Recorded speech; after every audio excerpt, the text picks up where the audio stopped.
আসসালামু আলাইকুম রহমতুল্লাহ। প্রিয় দর্শক, দুবাই জরুরি নিয়োগ হচ্ছে। ডিউটি হবে 10 ঘন্টা। Load unloading, indoor cleaner, packaging অথবা কনস্ট্রাকশন, প্লাম্বার, মেশন, ওয়েল্ডার।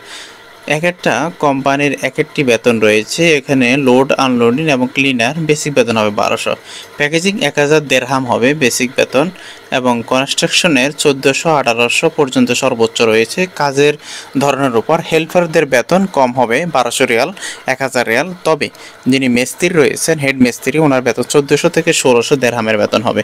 যে কোনো প্রয়োজনে দুবাইয়ের আমাদের সাথে যোগাযোগ করতে এই নাম্বারে যোগাযোগ করেন। দুবাইয়ের সকল ভিসা এখন চালু রয়েছে এবং ভিসা হচ্ছে অ্যাভেলেবেল। আমরা ভিসাগুলো নিয়ে আমাদের ইউটিউব চ্যানেলে ভিডিও রয়েছে, আপনারা দেখে নেবেন কষ্ট করে। ভিসার কপি এই মাসেই প্রায় 20টা ভিসা উঠেছে, হেল্পার, জেনারেল ওয়ার্কার এবং এবং সরকারি যে কোম্পানি রয়েছে সেই কোম্পানির ভিসাগুলো হচ্ছে। অতএব আপনারা যারা যেতেছেন দ্রুত আমাদের সাথে যোগাযোগ করেন। সবাই ভালো থাকুন, সুস্থ থাকুন। আল্লাহ হাফেজ।